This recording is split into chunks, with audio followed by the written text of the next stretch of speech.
क्या तुम 55 किलो का वजन लेके यहाँ एक्टर बनने आ गए हो तुम, हैं ये क्या करने आए हो तुम? मेरे हिसाब से किसी भी एक्टर को ये क्रेडिट नहीं लेना चाहिए कि मैंने अपने दम पे कोई चीज़ से। मुझे क्राइम पेट्रोल ने एक बेहतर इंसान बनाया। मेरा रियाज शुरू हो गया जब मैं अलग अलग डायरेक्टर्स के साथ काम करने लगा, and that was the time when I came to know. तब तक मेरा कोई प्लान नहीं था कि ये मेरा प्रोफेशन बने। इंडस्ट्री इस बात की केयर नहीं करती है कि आप ट्रेंड एक्टर हैं या नहीं है। मैं एक्टर बाय एक्सीडेंट नहीं हूँ, मैं एक्टर बाय चॉइस हूँ। एक तो हमारा एनएसडी का लड़का है, वो बेचारे ने एक रेप केस वाला कोई केस किया था क्राइम पेट्रोल में। वो कहता है सर मेरा मोहल्ले में निकलना मुश्किल हो गया है। मुझे एक्टिंग्स के अलावा कोई और चीज़ सेटिस्फाई नहीं कर सकती। तो मुझे ज़्यादातर लोग ये कहते हैं कि यार तुम स्क्रीन पे जो करते हो ना वो बिलीवेबल लगता है और टच करता है। अभी इस वक्त मेरी प्रायोरिटी है कि मैं फिल्मों और ओटीटी में ज़्यादा काम करूं। राइटर ने स्क्रिप्ट लिखी होती है जो आपको बताता है कि यार ये इसका सुर ये है। अब आपकी कोशिश ये है और आपकी मेहनत ये है एज एन एक्टर कि जो राइटर और डायरेक्टर ने सही सुर सेट किए हैं आप उसको पकड़ लें और वो डिलीवर करें। हम दोनों को बिठा दिया, पता कैसे? खड़े रहो, बैठ जाओ, बस हग करके बैठो। एक्चुअली मैं सच बता रहा हूँ कि प्रोफेशनली नहीं सोचा था कि मैं एक्टर बनना चाहता हूँ। 12, 13 या 14 में बंबई आया होता और उस वक्त मैं 25-26 साल का होता तो शायद मैं हीरो बन जाता, बिकॉज आज जो फिल्में बनती हैं उसमें हीरो की डेफिनेशन बदली है। हेलो, नमस्ते, वेलकम। मैं हूं खुशबू हजारे। बॉलीवुड ठिकाना पर ऑटोबायोग्राफी में आज जो पर्सनालिटी मेरे साथ है उनका इंट्रोडक्शन मैं आपको दूं उससे पहले एक छोटी सी बात आपको बताना चाहती हूँ। ये फिल्म इंडस्ट्री है, इसमें कभी भी कोई काम करने आता है या करियर कैसे बनाया जाए ये सवाल पूछता है तो लोग उसे दो रास्ते बताते हैं। पहला तो आप किसी बड़े प्रोड्यूसर को जानते हो, आप किसी बड़े सेलिब्रिटी के रिलेटिव हो या कोई स्टार किड हो तो आपको चांस मिल जाएगा, एक शानदार लॉन्चिंग मिल जाएगी। उस लॉन्चिंग में अगर आपने परफॉर्म कर लिया तो आपका करियर बन गया, वरना स्टार किड होते हुए भी आप स्ट्रगलर रहते हो। और दूसरा तरीका यह है कि आप बाहर से आते हो इंडस्ट्री में, स्ट्रगल करते हो, काम ढूंढते हो, छोटा सा भी रोल मिलता है तो उसमें ऐसी परफॉर्मेंस देते हो कि आगे ये रोल्स के जो ड्यूरेशन है ये बढ़ते रहते हैं। आज जो पर्सनालिटी मेरे साथ है ये उन दूसरे टाइप के लोगों में से ही है। ये फिल्म इंडस्ट्री में खाली हाथ आए थे, अपने पास डिग्री लेकर आए थे एक्टिंग की, उसके बावजूद स्ट्रगल करना पड़ा, अपना नाम बनाया और काम तो इतना किया कि सालों तक इंडियन ऑडियंस ने डिनर इनका शो देखते हुए ही किया है। और उसके बाद इन्होंने एक और दूसरा शो किया जिसमें ये गुड नाइट के टाइम पर आते थे, लेकिन ऐसी क्राइम कहानियां कहते थे कि नींद ही उड़ा के जाते थे। आप समझ गए होंगे मेरे साथ कौन है, हमारे फिल्म इंडस्ट्री के known personality, very popular personality Anup Soni ji.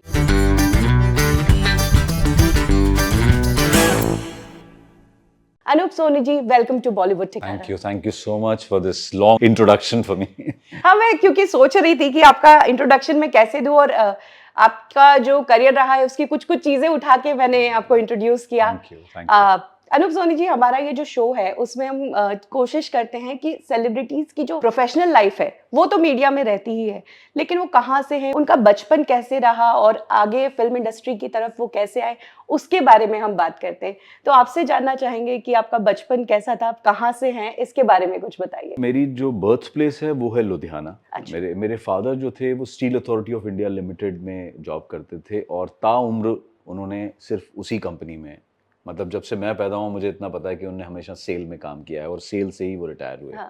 And SAIL is a very well known prestigious company. तो जब मेरी पैदाइश हुई थी तब हम लोग लुधियाना में थे। फिर उसके बाद मेरे फादर की पोस्टिंग हो गई जलंधर। जलंधर में तकरीबन till the age of I think 6 तक हम जलंधर में रहे, टिल द एज ऑफ 6। उसके बाद मेरे फादर की पोस्टिंग हो गई फरीदाबाद। फिर 6 से लेकर 13 की उम्र तक या शायद आई थिंक 12 की उम्र तक हम लोग फरीदाबाद में रहे और 12 से लेकर till I did my first year of law हम जयपुर में रहे। उनकी पोस्टिंग जयपुर में हुई। फिर मैं नेशनल स्कूल ऑफ ड्रामा चला गया था और जयपुर से, और जब मैंने नेशनल स्कूल ऑफ ड्रामा पास किया तब मेरे फादर की पोस्टिंग दिल्ली हो गई जयपुर से। अच्छा, मतलब तो ये मेरा एक साइकिल रहा। बट हाँ, मेनली मैं नॉर्थ इंडिया में रहा। और जब तक मैं जलंधर और लुधियाना में था मेरा पंजाबी तो खैर बहुत आज भी अच्छी है, लेकिन उस वक्त बहुत ही, जिसे कहते हैं ना, देसी पंजाबी में बोलता था और एक्सेंट भी बहुत स्ट्रॉन्ग था मेरा हिंदी में। लेकिन आई थिंक जयपुर में जब मेरे फादर की पोस्टिंग हुई तो वहाँ के माहौल में, वहाँ की भाषा के साथ मेरी हिंदी काफ़ी साफ होती गई और फॉर्चुनेटली इतनी साफ हो चुकी है कि लोगों को लगता ही नहीं है कि मैं पंजाबी हूँ, मुझे बताना पड़ता है कि मैं पंजाबी हूँ। और क्या आपने वहाँ पे रहते हुए लोकल लैंग्वेज भी सीखी? हाँ, मतलब ऑब्वियसली दोस्त हाँ। तो स्कूल में कॉलेज में तो नहीं बोलते हाँ। थे, लेकिन जैसे मैंने जब थिएटर करना शुरू किया था, फिर जयपुर में जयपुर दूरदर्शन नया-नया खुला था, तो वहाँ जी। पे कुछ कार्यक्रमों में हिस्सा लेने का मौका मिलता था, तो कुछ अपनी राजस्थानी में भी बातें होती यस। थी। तो फिर वो धीरे-धीरे रहा और लेकिन पंजाबी में बोलता हूँ, ऐसा नहीं कि मैं पंजाबी भूल गया हूँ, हाँ। बट हाँ, वो थोड़ा शायद वो ठेठपना जो हुँ। पंजाबी का था, वो शायद पॉलिश हो गया, चेंज हो गया और हिंदी बेहतर हो गई मेरी जयपुर में रहते हुए और फिर नेशनल स्कूल ऑफ ड्रामा में। स्टूडेंट कैसे थे आप? पढ़ाई में कैसे थे? Little above average I would say हाँ। दैट कि मतलब मैं ऐसा भी नहीं था कि बिल्कुल ही बेकार स्टूडेंट था हुँ। पढ़ाई लिखाई में।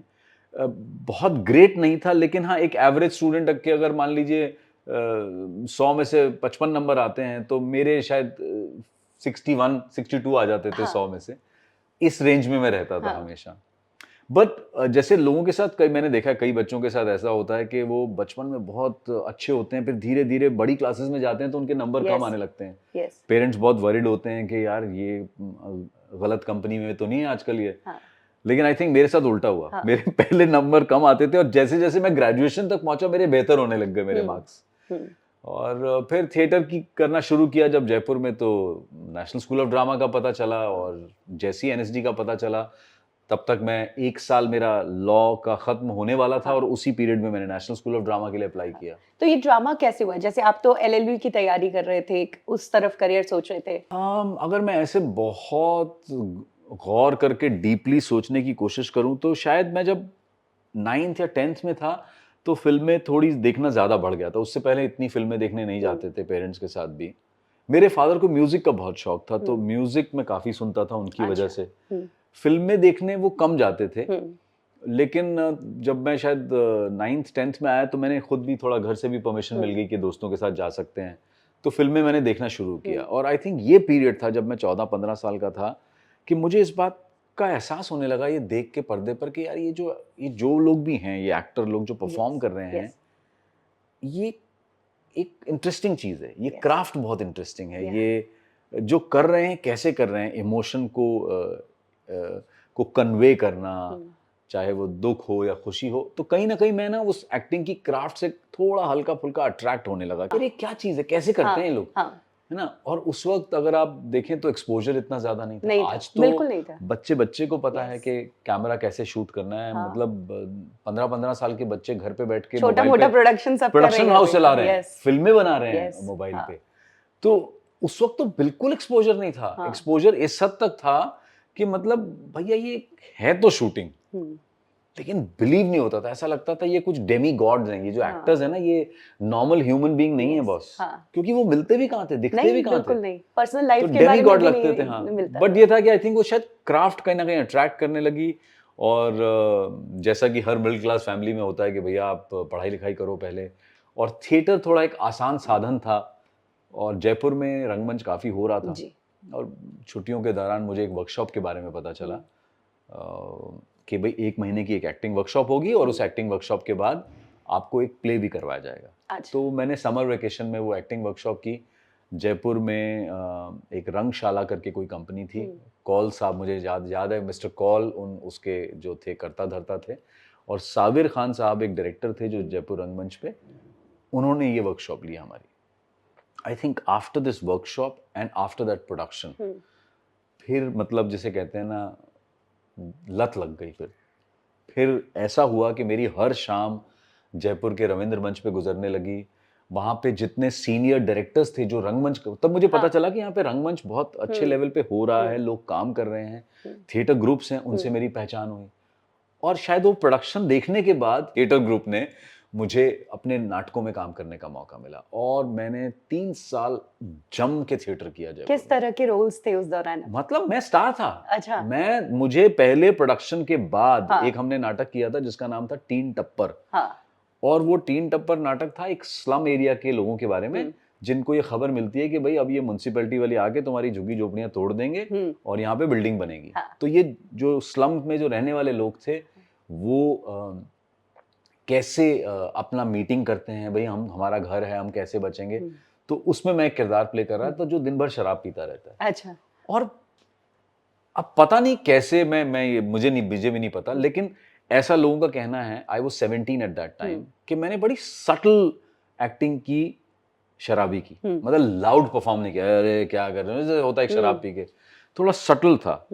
तो मुझसे आज लोग पूछते हैं, यार कैसे किया तुमने? हाँ, उस वक्त भी मतलब मुझे नहीं पता, इंस्पिरेशन क्या था? और प्लस नॉलेज नहीं थी ना हाँ, एक्टिंग की। हाँ। लेकिन आई थिंक एक बात अगर मुझे याद है, वो इतनी जरूर याद है, तो जैसे हम फिल्मों में देखते हैं, अरे मैंने शराब पी है, लेकिन अगर ये आदमी दिन भर शराब में रहता है, तो इसकी तो बॉडी इम्यून हो चुकी होगी यार, हाँ। तो इसका सुरूर हल्का होगा। हाँ। ये पता नहीं कैसे एक दिमाग में था, जबकि शराब Understanding. पीता भी नहीं था हाँ, मैं तो। हाँ।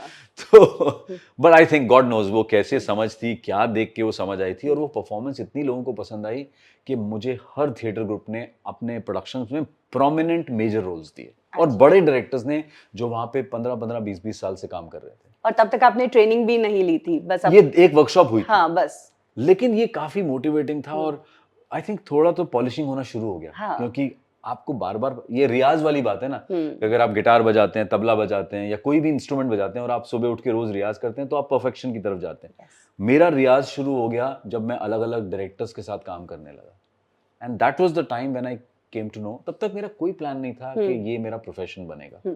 सिंपल सा प्लान था, ग्रेजुएशन खत्म होने वाला है, लॉ करेंगे, मुझे एलएलबी करना था और सीए करना था, ये प्लान था। लेकिन पहले एलएलबी, बस यही प्लान था, और थिएटर चलता रहेगा। तो एनएसडी का क्यों सोचा? कई बार लोग ऐसे भी, कई लोग इंडस्ट्री में आए हैं जो डायरेक्ट बॉम्बे आके स्ट्रगल करते हैं। एक्चुअली मैं सच बता रहा हूँ कि प्रोफेशनली नहीं सोचा था कि मैं अच्छा। एक्टर बनना चाहता हूँ, तो ये सवाल ही नहीं पैदा होता था कि बम्बई चला जाए। जब नेशनल स्कूल ऑफ ड्रामा के बारे में पता चला, तो मुझे ये याद है, see normally National School of Drama में जो एडमिशन होता है, वो ऐसा नहीं होता कि आपको 3 लोग राजस्थान से लेने हैं या 2 लोग आपको उत्तर प्रदेश, ऐसा कुछ फिक्स कोटा नहीं होता। अच्छा। हर स्टेट से लोग आते हैं वहाँ पे, and it's a government institute. उस वक्त मिनिस्ट्री ऑफ ह्यूमन रिसोर्सेज उसको चलाती थी, आज मिनिस्ट्री ऑफ कल्चर चलाती है नेशनल स्कूल ऑफ ड्रामा को, और उसका पूरा हिस्ट्री है नेशनल स्कूल ऑफ ड्रामा की।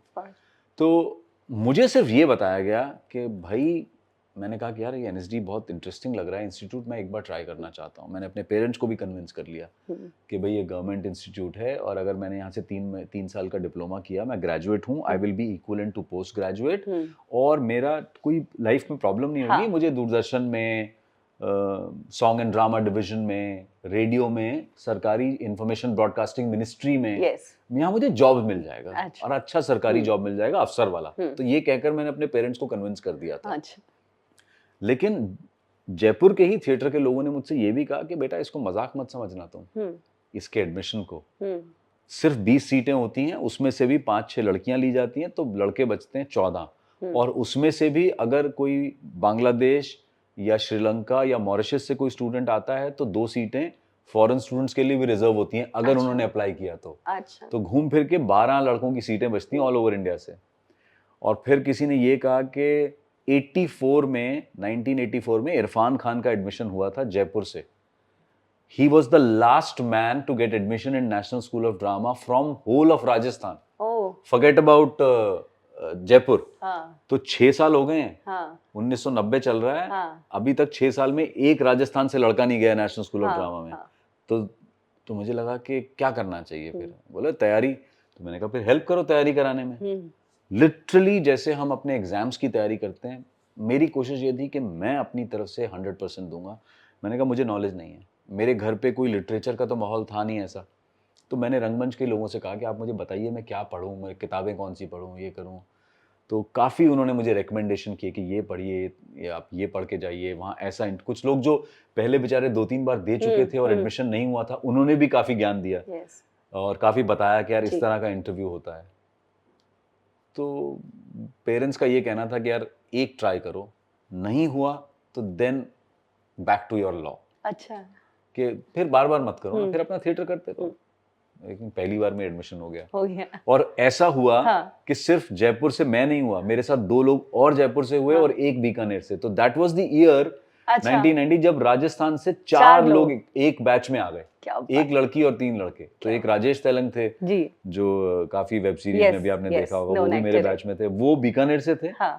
अर्चना श्रीवास्तव एक हैं जो हमारी इस वक्त जयपुर में राजस्थान यूनिवर्सिटी के ड्रामा डिपार्टमेंट की डायरेक्टर हैं, और वो मेरे बैच में थी। फिर एक निखिलेश श्रीवास्तव हमारे दोस्त हैं जो इस वक्त टेलीविजन की दुनिया में काफी माने जाने राइटर हैं। क्या बात है।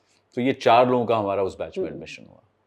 And then I think after spending 3 years आपको लगता है कि यार 3 साल अब आपने जब एक एक्टिंग के कोर्स को दिए एक्टिंग सीखने में, तो फिर तो कोई तुक नहीं बनता कि आप कोई और हाँ। नौकरी करने जाएं। सर्टिफाइड आप अब हो गए थे एक्टिंग के लिए या फिल्म इंडस्ट्री में काम करने के लिए? इंडस्ट्री तो केयर ही नहीं करती। हाँ। इंडस्ट्री इस बात की केयर नहीं करती है कि आप course. ट्रेंड एक्टर हैं Yes. या नहीं हैं। अगर करती तो आपका स्ट्रगल नहीं होता ना। नहीं, सी देखो उसमें गलत नहीं है। जैसे कि मैं ये हमेशा कहता हूं कि एक एक्टर कैमरा के सामने क्या कर सकता है, उनको उससे मतलब है। यस। आप ट्रेंड है या नहीं है। हाँ। अगर मुझे रिजल्ट मिल रहा है जो मैं चाहता हूं, मुझे क्या फर्क पड़ता है इस बात से कि एक्टर ट्रेंड है या नहीं है। लेकिन कई बार तो प्लेटफॉर्म भी नहीं मिलता है। हाँ, लेकिन ये जरूर है, सही आप कह रहे हो कि ट्रेंड एक्टर को कम से कम एक प्लेटफॉर्म मिल जाता है। लोग आपकी बात सुन तो लेते हैं कि यार ये ट्रेंड है तो ठीक ही होगा यार, थोड़ा भरोसा उस पर ज्यादा होता है। इरफान खान सर की भी जैसे आपने बात की, तो कितने सालों बाद जी, मतलब जी, उन्हें वो बिल्कुल। क्रेडिट मिला जिसके वो हकदार थे। बिल्कुल, और एनएसडी का नाम तब तक थोड़ा बन चुका था। Yes. तो एनएसडी की एक अपने आप में credibility. So if you tell somebody कि मैं नेशनल स्कूल ऑफ ड्रामा से हूँ, तो आपके जो सीनियर्स हैं, from mister Naseeruddin Shah to Om Puri to Surekha Sikri to Neena Gupta to Raj Babbar ji. Raj Babbar ji, Anupam Kher, Nadira Babbar और गोविंद नामदेव हैं, आलोकनाथ हैं, अन्नू कपूर, मतलब लिस्ट है पूरी कम से कम, नहीं तो। और फिर उसके बाद तो और बहुत, पंकज त्रिपाठी, नवाजुद्दीन सिद्दीकी, स्वानंद किरकिरे, राजेश तेलंग, नाम जब बनता है तो फिर वो छप जाता है। तो फिर एनएसडी का एक क्रेडिबिलिटी थी, उसका थोड़ा बहुत फायदा हुआ। बाकी तो अपॉर्चुनिटीज की बात है। तो क्या एनएसडी क्लियर करते ही डिसाइड कर लिया था कि अब इंडस्ट्री में जाना है या कुछ और? मैं एक्चुअली 1 साल जयपुर वापस चला गया था। मैंने वहाँ पे चिल्ड्रन वर्कशॉप की, थोड़ा थिएटर किया। अच्छा। दूरदर्शन ने कहा कि आप एक आध प्ले, क्योंकि थोड़ा ये एनएसडी का फायदा हुआ ट्रेनिंग का, कि दूरदर्शन ने कहा कि आप प्ले डायरेक्ट कीजिए। मैंने कहा भाई मुझे तो कोई कैमरा पे होल्ड भी करना नहीं आता। उन्होंने कहा नहीं, शूट हमारी टीम करेगी, हमारी टेक्निकल टीम। आप सिर्फ, क्योंकि दूरदर्शन में तो स्टूडियो में जब शूट होता है तो स्टैटिक होगा, ऐसा तो कोई रोड्स पे शूटिंग नहीं करनी। तो उन्होंने कहा हम मल्टी कैमरा सेटअप में शूट करते हैं। तब नॉलेज नहीं थी मल्टी कैमरा सेटअप क्या होता है, लेकिन आप सिर्फ प्ले को डिजाइन कीजिए। अच्छा। शूट हमारी टीम कर लेगी, फिर टेक्निकली हम देख लेंगे। सब ठीक है, वो सब काम किए। और फिर ये कहीं ना कहीं इस बात का एहसास हुआ कि यार अगर आप स्क्रीन पे पॉपुलर हैं तो उसकी वैल्यू और वैलिडिटी ज़्यादा है। आपको एक्टर के तौर पर ज़्यादा जाना जाता है और पहचाना जाता है। और मुझे ये लगा कि यार अगर मैं रंगमंच करना भी चाहता हूँ, तो अगर मैं थोड़ा सा स्क्रीन पे नाम बना लूँगा तो मुझे थिएटर करने में आसानी होगी। अच्छा। मतलब लोग आएंगे, है ना। अगर कोई, अभी देखिए कोई नाटक होता है, पृथ्वी पे हो या कहीं पे भी हो, या किसी भी ऑडिटोरियम में हो, किसी शहर में हो, छोटे शहर में, अगर कोई फिल्म या कोई जाना पहचाना चेहरा या टीवी का कोई चेहरा आता है तो आप उसका नाटक देखने चले जाते हैं, टिकट भी खरीद लेते हैं। मुझे लगा यार ये ट्राई करना चाहिए कि एक बार थोड़ा सा फोकस करके स्क्रीन पे थोड़ा सा नाम बना लो। और तब तक हमारे सीनियर्स काफ़ी सेटल भी थे और हमें लगता था हाँ यार इनका भी नाम काफ़ी हो चुका है। तो रीज़न तो मेरा ये था कि थिएटर करेंगे। फिर बाद में मैं कर भी रहा हूँ, आज भी थिएटर करता हूँ और लगातार कर रहा हूँ थिएटर। मुंबई आने का डिसीजन इसलिए लिया कि इधर बड़े स्क्रीन पे नाम आएगा। हाँ, तो मुझे लगा कि थिएटर देखो मैं थिएटर करना चाहता, मैं कभी थिएटर छोड़ना नहीं चाहता था और ना मैंने छोड़ा कभी। गैप्स थोड़े हुए और अब तो बल्कि पिछले 5 साल से तो मैं बहुत रेगुलर थिएटर कर रहा हूँ। लेकिन उस वक्त ये इस बात का एहसास कहीं ना कहीं हो गया कि यार अगर सिनेमा का चेहरा अगर आप बन जाते हैं या ऑन स्क्रीन अगर आप एक पॉपुलर चेहरा हैं तो उसका फायदा होगा थिएटर में, थिएटर करने में आसानी होगी। तो मुंबई आने के बाद मतलब किसी को जानते थे, किसी से मिले या कुछ समय तक थोड़ा काम ढूंढा? मैं जब बॉम्बे पहुंचा था तो 2 चीज़ें हुई छोटी सी। एक तो मैंने 3rd ईयर जब मैं नेशनल स्कूल ऑफ ड्रामा में था, मैंने एक प्ले किया जो कि हमारे सीनियर, हमारे टीचर भी थे और हमारे नेशनल स्कूल ऑफ ड्रामा के सीनियर है रंजीत कपूर जी। बहुत ही मशहूर राइटर हैं और बहुत नाम है उनका। मतलब जाने भी दो यारो उन्होंने लिखी, ये जो है जिंदगी, उसमें भी वो काफ़ी लिखते रहे। मतलब रंजीत कपूर का काफ़ी नाम है अगर आप थिएटर में देखेंगे। उनकी बेटी भी एक्ट्रेस है ग्रुषा कपूर, अन्नू कपूर जी के बड़े भाई हैं वो। और रंगमंच में तो मतलब वो लेजेंड हैं वो थिएटर के मामले में। उन्होंने हमारे साथ 3rd ईयर में एक प्ले किया जिसका नाम था कुरुकुरु स्वाहा, जो कि मनोहर श्याम जोशी जिन्होंने बुनियाद लिखा, जिन्होंने हम लोग लिखा, इंडिया के 2 बड़े पहले टेलीविजन सोप ओपेरास, वो मनोहर श्याम जोशी बहुत अच्छे हिंदी साहित्य के लेखक हैं। उनका लिखा हुआ नॉवल था कुरु गुरु स्वाहा, जिसपे ये नाटक बनाया और उसमें मेरा एक बड़ा इंटरेस्टिंग रोल था।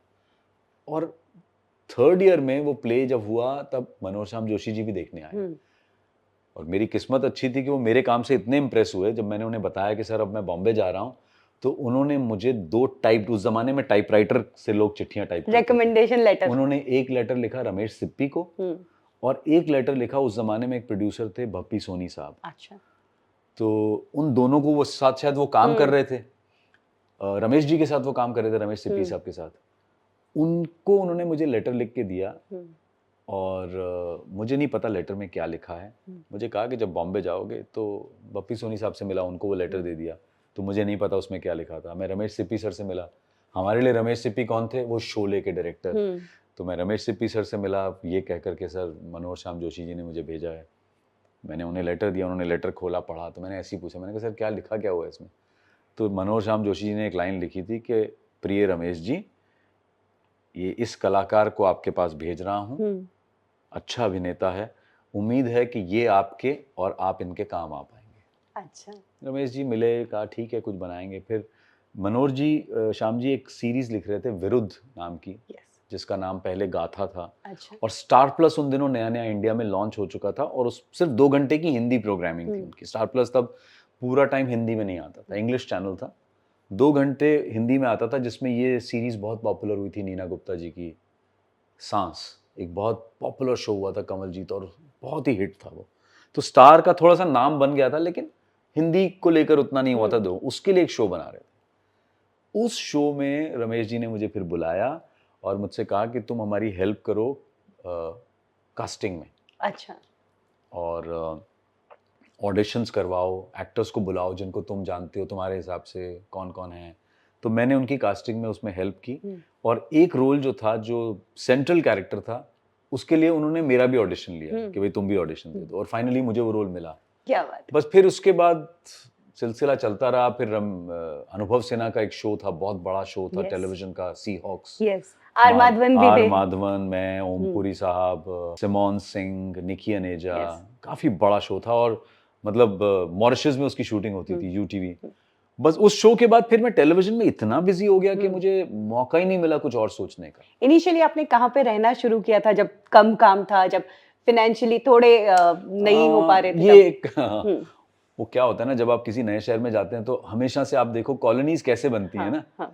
अगर अगर अगर मैं इसका एग्जांपल दूं कि 1947 के बाद, पार्टीशन के बाद जो लोग आए पाकिस्तान से यहाँ, तो वो कैसे आए कि भाई अगर मान लो एक परिवार और एक पड़ोसी लोग साहब दिल्ली चले गए, तो कहाँ है दिल्ली? तो दिल्ली में कहाँ, उस कॉलोनी में, तो कॉलोनियां वहां बस गई। अभी यहाँ पे भी अगर आप देखें तो शायद मेरे ख्याल से जूहू के एक सर्कल के पास एक कराची सोसाइटी है। अच्छा। वो कराची सोसाइटी का नाम इसलिए क्योंकि उसमें ज्यादातर लोग वो हैं जिनके फोर फादर्स कराची से, काफी सिंधी फैमिलीज हैं जो कराची से वहां शिफ्ट, तो ऐसे ही कॉलोनीज बनी। तो हमारा भी सेम था। अरे एनएसडी वाले लोग कहाँ रहते हैं, कहाँ स्ट्रगलर कहाँ रह रहे हैं, जिनके पास कम पैसे हैं और सस्ता मकान। तो पीएमजीपी कॉलोनी नाम की एक जगह थी, जिसका फुल फॉर्म हमें बहुत सालों बाद पता चला, उसका नाम था प्राइम मिनिस्टर ग्रांट प्रोजेक्ट। अच्छा। PMGP colony. और वो आप किसी भी 2000 के एक्टर टेक्नीशियन से आज पूछेंगे, जो सब बिजी और सेटल्ड और पॉपुलर हो चुके हैं, इंक्लूडिंग अनुराग कश्यप, तो वो आपको बताएगा कि पीएमजीपी कॉलोनी हमारी जिंदगी में क्या रोल, किस जगह पे थी और कितना। अंधेरी ईस्ट में, ये ऑफ महाकाली केव्स रोड पे। अच्छा। अगर आप अभी आप जोगेश्वरी विक्रोली लिंक रोड पे जाते हैं तो उसके पास पहले फैंटेसी लैंड हुआ करता था वहां पे, पूनम नगर। ये तो PMGP colony prime minister grant project था। वहां पे स्लम्स थे और उन स्लम्स को हटा के लोगों, उन्हीं स्लम वालों के लिए एक रूम का फ्लैट बनाया गया। अच्छा। जिसमें एक 10 बाय 10 का कमरा होता था और एक छोटी सी 3 बाय 5 की बैल्कनी और एक बाथरूम। अब वही कमरा है, वही आपकी किचन है, वही आपका लिविंग रूम है, वही आपका बेडरूम है, सब कुछ। कितने लोग रहते थे आपके तो शुरू में हम लोग 3 लोग रहे, राजेश तेलंग, मैं और हरीश खन्ना मेरे एक बैचमेट थे, हम तीनों बैचमेट रहे। फिर थोड़ा थोड़ा पैसा कमाना शुरू किया तो 3 से 2 हुए। एक ने कहा कि मैं जा रहा हूँ अभी वापस। कितना रेंट आता था आपके? पहला रेंट था हमारा 1100 रुपए का। अच्छा। 1100 रुपीज का। और घर के काम में क्या काम आप करते थे? लाइक घर में अगर क्लीन रखना है या कुछ चाय बनाना है या नाश्ता बनाना है तो? हमारे घर में हमने सफाई इतना अफोर्ड कर लिया था कि शायद उस वक्त तो वैसे ही ज्यादा पैसे नहीं लगते थे, शायद 30-40 रुपए लगते थे। तो हमारे पास एक, पता नहीं, महीने का शायद 100 रुपया था। अच्छा। उसमें घर की सफाई करने अब था कितना 10 बाय 10 का कमरा, लेकिन हम्म। बर्तन मांजने और सफाई करने के लिए एक लेडी आती थी सुबह। खाना वाना हम बना लेते थे, ब्रेकफास्ट मेरा जिम्मा होता था। अच्छा। लंच डिनर मुझे बनाना आता नहीं हाँ। था, तो मैं ब्रेकफास्ट में सिर्फ ऑमलेट अंडे से कुछ भी बना सकता हूँ। हाँ। तो ब्रेकफास्ट मेरा जिम्मा होता था। और कई बार ऐसा होता था कि ब्रेकफास्ट की नौबत ही नहीं आती थी, क्योंकि रात को सोते लेट थे, काम धाम तो कुछ था नहीं, नींद भी नहीं आती थी। सुबह 11 बजे उठ रहे हैं, 12 बजे उठ रहे हैं, पता लगा तब तक लंच का टाइम हो चुका है। तो आपने एक इंटरव्यू में बताया था कि आप ऑडिशन देके आते थे, तो एक आपके बिल्डिंग के पास ही एक हाँ, फोन हाँ, वाला था हाँ, जिसको आप या, ने नंबर दे रखे थे, जिसके नंबर, तो उसका वो उसी बिल्डिंग के पास में था। हाँ उसी ये पीएमजीपी कॉलोनी जी। में था। और वो प्रकाश नाम है उसका, हाँ। पीसीओ वाला प्रकाश हाँ, हमारा। हाँ। अभी भी कभी कभी उससे बात होती मैं रहती वही है। आपसे पूछना है, हाँ, क्या आज नहीं, भी नहीं, उससे मिलते हाँ, हो? मतलब नहीं, नहीं, उसका भी योगदान रहा है एक तरह से। Prakash is in touch with everybody. I think Anurag Kashyap ने भी मुझे एक बार बताया था कि प्रकाश से उसकी बातचीत हुई है। अच्छा। और प्रकाश ने मुझे बताया, और वो तो ऐसे बात करते हैं ना, अनुराग आया था दुकान पे, वो पान खा रहा था, अनुराग आया था दुकान उसने पे। उस लेवल पे देखा है ना, आज हाँ। सब बड़े सारे, जब वो आप पीसीओ struggle चलाता थी तब। था, हाँ। और उसने एक वीडियो गेम्स की मशीन हाँ। रखी हुई थी। हाँ। तो हम बोर हो जाते थे, 1 रुपया डाल के वो वीडियो गेम्स 2-2 मिनट के खेलते थे। तो उसने हमें देखा वहां खाली बैठे हुए, हाँ। हाँ। कुछ नहीं है, खाना खा के बिल्डिंग से नीचे उतर के आके बैठ गए। जब क्योंकि उस दिनों पीसीओ से एसटीडी कॉल्स होते थे, तो उनको रात को 12 बजे तक खोल के रखते थे वो लोग, अच्छा। ताकि किसी को अर्जेंट कॉल Yes, करना हो। हाँ। बैठे हैं उसके पास, चाय मंगा ली, वहां पे बैठ गए। तो और वही हमारा ठिकाना था। उसको फोन आते थे, तो हम नीचे आके बीच बीच में पूछते रहते थे, हर 2-2 घंटे में, भाई कोई फोन आया? वो कहता था, अरे यार मैं बता दूंगा कोई आएगा, तुम 2-2 घंटे में नीचे मत आओ। तो हाँ, good old days. Yes. But अच्छी चीज ये है कि मैं मजाक नहीं कर रहा हूँ, उस वक्त अभी भी हम उस दिन डिस्कस कर रहे थे, ये सारे पुराने दोस्त, कि यार कभी कोई डिप्रेशन नहीं था, कभी कोई तकलीफ नहीं थी, सर्कल अच्छा था इसलिए। पता नहीं क्या था। I don't know, I somehow feel that शायद आज स्ट्रेस ज्यादा है। क्यों है ज्यादा Of course. स्ट्रेस पता नहीं, जबकि अपॉर्चुनिटीज ज्यादा है। बहुत ज्यादा है। मतलब लोग कहते हैं कि अरे सर आपके वक्त में भीड़ इतनी नहीं थी। मैं कहता हूँ लेकिन हमारे वक्त में भीड़ नहीं थी, लेकिन भाई चैनल भी तो इतने नहीं थे, फिल्में भी तो इतनी नहीं थी, ओटीटी कहाँ था, रीजनल चैनल्स नहीं थे। आज कम से कम एक कोई आदमी अगर बंगाल से आया है, गुजरात से आया है, तो वो भाई गुजराती सीरियल कर लेगा, मराठी सीरियल कर लेगा, बंगाली सीरियल कर लेगा। उस वक्त तो ये सब भी नहीं था। तो लोग कम थे, लेकिन उस वक्त भी सप्लाई और डिमांड का बैलेंस गड़बड़ था। डिमांड ज्यादा, मतलब सप्लाई ज्यादा थी और डिमांड कम थी, तो वो बैलेंस तब भी था। बट आई डोंट नो, शायद हमारा ग्रुप बहुत अच्छा था। हेमंत पांडे एक हमारे बहुत अच्छे दोस्त हैं, जो ऑफिस में, और ये कभी काफी कॉमेडी को भी जाना। Yes. You know, they all were very happy people, happy, खुश थे हम लोग। मतलब उसी में ये हेमंत पांडे खाना बनाता था, तो हम अच्छा खाना बनाता था, तो हम ज्यादातर इसके यहाँ जाते थे। अब अंदर से हमें ये भी बुरा लगता था, यार रोज रोज इसके यहाँ जाएंगे, तो फिर हम लेके जाते थे। हाँ। एक आदमी ने आधा किलो प्याज खरीद लिए, एक आदमी ने थोड़े चावल ले लिए, एक दाल ले ली, और हेमंत के यहाँ पहुंच गए और बोले कि भाई तू बना यार। तो एक पता नहीं, एक अजीब तरह का एक किक भी होता था। और शायद कभी, टचवुड बहुत अच्छी बात है, कभी वो रास्ता गलत ले लिया नहीं हमने। नहीं देख रही हूँ, आप कॉलेज टाइम में ही या छुट्टियों में भी इतने फोकस थे कि मुझे थिएटर करना है। हॉलीडेज, खेलना, बिगड़ना, वो सब चीजें मतलब नहीं थी, आपने थिएटर किया, तो वो फोकस आपका नहीं, शुरू से ही लाइकिंग था। थी शायद। Yes. उस अगर खेल के प्रति उस वक्त होती, स्पोर्ट्स में भी मैंने हर जगह हाथ आजमाया है। हाँ। कोई ऐसा स्पोर्ट है जो तो मैंने छोड़ा नहीं है। डेडिकेशन आपका स्ट्रांग है, ये कह सकते शायद हैं, शुरू से एक्टिंग ने अट्रैक्ट करना शुरू कर दिया था। तो इसलिए मैं एक्टर बाय एक्सीडेंट नहीं हूँ, मैं एक्टर बाय चॉइस हूँ। मतलब ऐसा होता है ना कई बार, अरे मैं वहां जा रहा था, किसी ने मुझे कहा तुम फिल्मों में काम करोगे, और फिर उन्होंने मुझे चांस दिया, और फिर ऐसा नहीं है। हम एक्टर बनने ही आए थे, और बनने के लिए ही हमने पूरी तैयारी की। पहली कमाई कितनी थी? पहली कमाई मुझे याद है, मैंने कमाना तो शुरू बहुत जल्दी कर दिया था। जैसे मैंने कहा, मैं बहुत रेस्टलेस रहता था। हाँ। मुझे लगता था कि खाली नहीं बैठना। मुझे ऐसा लगता था कि यार मैं बॉम्बे आया हूँ पेरेंट्स से थोड़े पैसे लेकर, मेरे लिए एक एक दिन इंपॉर्टेंट है, मैं ये वेस्ट नहीं कर सकता हूँ। तो और हर इंसान थोड़ा अलग होता है। Yes. मैं थोड़ा रेस्टलेस ज्यादा था अपने ग्रुप में, तो मैं खोजता रहता था क्या करूं। तो मैंने फोन कर दिया एक दिन, डायरेक्टरी निकाली, और फिल्म डायरेक्टरी हमें सबने कहा था फिल्म डायरेक्टरी खरीद लेना। हाँ। वो उस जमाने के हिसाब से बहुत महंगी थी, कुछ उस वक्त 170 रुपए की थी। हाँ। हमने वो फिल्म डायरेक्टरी खरीदी, उसमें से फोन नंबर्स मिल जाते थे, तब मोबाइल फोन तब तक आए नहीं थे। तो मैंने एक दिन एक्टिंग स्कूल के कुछ देखे, उसमें एक किशोर नमित कपूर एक्टिंग स्कूल है जो काफी फेमस था उन दिनों, अभी भी है शायद। उनको मैंने फोन किया और डायरेक्ट किशोर जी ने उठाया। मैंने कहा सर मैं नेशनल स्कूल ऑफ ड्रामा से हूँ और मुझे आपसे मिलना है। मैं आपके इंस्टीट्यूट में अगर कोई टीचर की पोस्ट है या कोई टीचर का काम है तो मैं कर सकता हूँ, बिकॉज मैं एक ट्रेंड एक्टर हूँ। ऑब्वियसली बिकॉज मिस्टर किशोर नमित कपूर खुद फिल्म इंस्टीट्यूट से हैं, FTII से, तो उनको पता था कि NSD क्या चीज़ है और NSD किस तरह का इंस्टीट्यूट है, और अगर वहाँ का कोई स्टूडेंट है तो ज़रूर कुछ तो 3 साल सीख के आया होगा, तो मेरे बच्चे तो यहाँ 3 महीने की क्लासेस। उन्होंने मुझे 300 रुपये पर क्लास पे रख लिया वहाँ पे। तो मैं हफ्ते में 3 क्लासेस लेता था, तो 900 और 4 हफ्ते के हिसाब से लगा लीजिए 3600 रुपये महीने आ जाते थे। रेंट 1100 रुपये था। घर पे बता दिया था कि मैं ये कमा रहा हूँ। हाँ, वो कोई दिक्कत नहीं थी। वो तो मतलब मैंने पैसे नहीं लेता था मैं, तो 1100 रुपये रेंट में भी हम 3 लोग शेयर करते थे, तो शुरू हो गया था काम। बट एक स्टेज के बाद मुझे ये फिर एहसास हुआ कि नहीं यार, ये तो मैं बिजी हो रहा हूँ, तो मैंने थोड़ा कट किया वहाँ पे। मैंने एक आध क्लास कम करनी शुरू की। तब तक मैंने अमीन सयानी साहब के साथ किसी ने मिलवा दिया मुझे। अच्छा। तो वहाँ मैंने वॉइसिंग शुरू कर दी। उन्होंने कहा अरे तुम्हारी आवाज बहुत अच्छी है, तुम वॉइसिंग किया शुरू से ही बेसी थी आपकी? पता नहीं, अब मुझे तो हमें तो ये भी नहीं पता था यार बेस वॉइस कैसी होती है, लेकिन मुझे इतना जरूर याद है कि मेरे बैचमेट के बड़े ब्रदर ने एक प्ले देखने के बाद मुझसे कहा, जब मैं NSD में था, कि तुम्हारा प्लस पॉइंट पता क्या है, तुम्हारी आवाज।